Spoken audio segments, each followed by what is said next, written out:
lorsque je travaillais à l'Archipel, il y a eu une jeune génération qui sortait des d'écoles d'art et voilà, qui était rentrée en Guadeloupe. Et il y avait eu ce début d'effervescence d'une jeune génération qui avait été formée. Je pense que c'est une génération qui maintenant a peut-être entre 45 50 ans.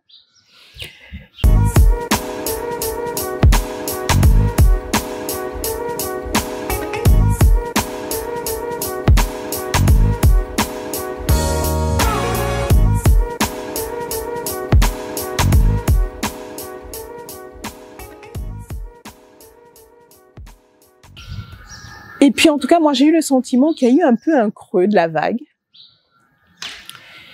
Et puis, maintenant, il y a cette jeune génération dont tu parles, de Minia Biabiani, de Closé, de Kelly. Moi, j'aime beaucoup la façon dont ces artistes ont déconstruit aussi les codes. Parce que la génération dont je te parlais tout à l'heure a été quand même très formatée par un modèle occidental. Et ça se ressentait aussi dans leur travail artistique. Et je trouve que cette jeune génération, elle a cassé ses codes. Elle prend des libertés. Elle est, que je trouve, très ancrée dans leur territoire de naissance, là où ils ont grandi, et en même temps connectés au reste du monde. Donc pour moi, j'ai envie de penser que c'est une vraie lame de fond, cette jeune génération, et pour moi, elle fera date dans notre univers caribéen, parce que je trouve qu'ils sont vraiment aussi profondément caribéens,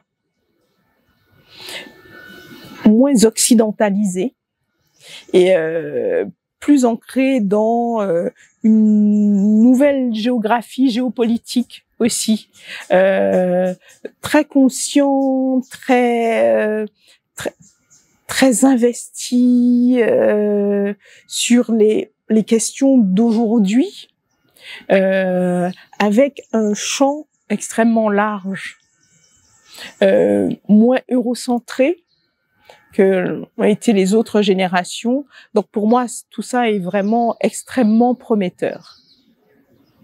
La question de la structuration, on va dire, du milieu des arts visuels, je trouve qu'elle a été très fluctuante, justement, en fonction des ouvertures, des fermetures, des quelques lieux que l'on a. Et je trouve dommage, en fait, que le milieu des arts visuels soit aussi dépendant de ces espaces publics, privés.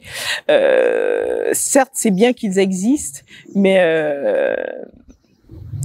moi, je trouve intéressant, en tout cas, moi, en tant qu'artiste, ce qui m'intéresse aussi, c'est de trouver de nouveaux espaces de monstration, sortir, voilà, oui, c'est bien le musée, mais c'est bien aussi de faire dialoguer le musée avec une cour d'école, parce que ce sont pas les espaces qui manquent, le milieu naturel aussi. Donc, au contraire, moi, je trouve que c'est venir enrichir le milieu de l'art visuel que d'aller explorer de nouveaux espaces et de les mettre en dialogue avec ce qui existe, et aussi permettre à ces lieux comme les musées, le fonds d'art, peut-être aussi eux de s'ouvrir à d'autres espaces de démonstration que les quatre murs, voilà. Donc moi, je suis vraiment, au contraire, ouverte à. Il faut pas péter les murs, mais presque, parfois. Alors, mon processus de création vient souvent d'une colère, de quelque chose qui, voilà, qui m'a touchée, qui m'a émue, qui m'a bouleversée, qui m'a mis en colère. Et c'est souvent le point de départ. Après, ça passe par une phase un peu de documentation sur voilà, sur la question, mais ça part toujours de quelque chose d'intime en fait, ma création. C'est après je viens l'enrichir de voilà, de ce qui se passe autour, mais le point de départ est toujours intime. Après j'ai choisi l'installation, ou l'installation m'a choisi. C'était le médium dans lequel je me suis sentie le plus à l'aise. Peut-être aussi parce que je viens de la matière, en fait. J'aime la matière, j'aime travailler la matière, j'aime sentir, ressentir la matière, la transformer, la détourner, faire avec. Donc, je pense que si c'est lié à ça. Et puis, dans mon parcours, j'ai eu envie à un moment d'ouvrir un peu le champ du possible avec le cinéma. Le cinéma documentaire. Donc, j'ai fait une formation de réalisatrice de documentaire. Ça, c'était entre 2013 et 2015. Et ça aussi, c'est un rêve d'enfance, de comprendre comment se fabriquait un film. J'ai toujours été très cinéphile et ça m'a toujours fasciné le cinéma. Je trouvais que c'est un art assez fort, le 7e art, et assez puissant. Donc, j'ai eu envie de comprendre comment se fabriquait et puis après de voir comment je pouvais aussi le tisser avec les installations que je faisais. Et donc, petit à petit, j'ai commencé à introduire aussi de la vidéo dans mes installations.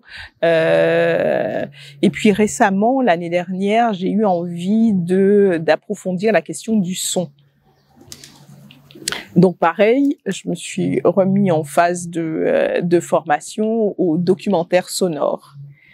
J'ai vraiment découvert un univers encore extrêmement vaste du son, de la matière sonore, et tout ça va venir enrichir voilà mon travail artistique. Donc pour moi c'est quelque chose de sans fin en fait. C'est plus j'avance dans ma pratique, plus j'ai envie d'explorer des univers nouveaux. Là, je suis en résidence avec Myriam et Anne, mais on a invité une artiste spécialiste de la vidéo. Parce qu'on a voulu aussi, on s'est dit, mais tiens, voilà, on a eu cette curiosité de voir comment la vidéo, dans le travail qu'on faisait avec ces femmes incarcérées, qui sont invisibles, qu'on ne peut pas sortir, on ne peut pas voir leur visage. Donc, il fallait trouver d'autres façons aussi de révéler leur présence. Et donc, on s'est dit, mais tiens, on fera cette résidence pour explorer les possibilités de la vidéo. Voilà. Après, on verra ce qu'on en fait. Mais donc, voilà un peu mon processus. C'est, voilà, je tire les fils, voilà, je vais regarder ce qui peut être intéressant pour continuer à enrichir et permettre que les installations trouvent aussi leur ligne force, quoi. Est-ce que je regrette d'avoir tout plaqué? Je pense que c'est la plus belle et la plus grande décision que j'ai prise de ma vie. Elle a été salutaire. Je crois qu'elle ça a été quelque chose de l'ordre de la survie. Dans le monde dans lequel j'ai grandi, j'ai vécu, pour moi, l'art m'a permis de rester en vie et de pouvoir dire ce que j'avais à dire. Et donc, j'ai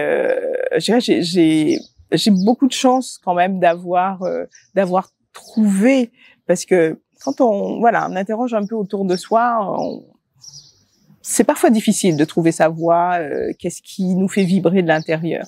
Et donc moi, je suis vraiment heureuse d'avoir trouvé ce chemin. Il me convient totalement. Il est très difficile, bien sûr qu'il est difficile, mais il me donne toujours envie de me lever le matin Et c'est ça aussi la force de l'art quand il est en nous et que c'est notre moteur et que c'est notre axe contre vents et marées. Voilà, on baisse la tête pour laisser passer la vague et puis on se relève.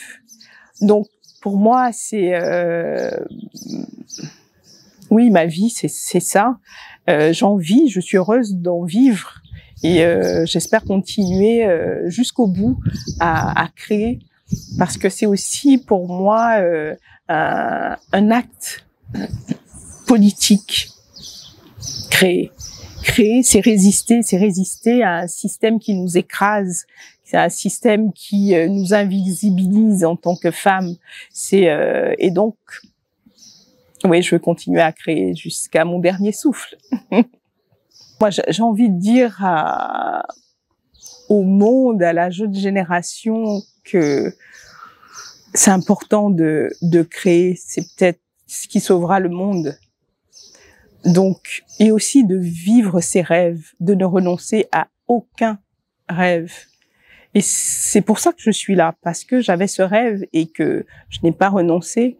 Pour moi, oui, l'art peut peut-être pas bouleverser le monde, mais si on est de plus en plus nombreux à créer, ça va changer quelque chose dans ce monde.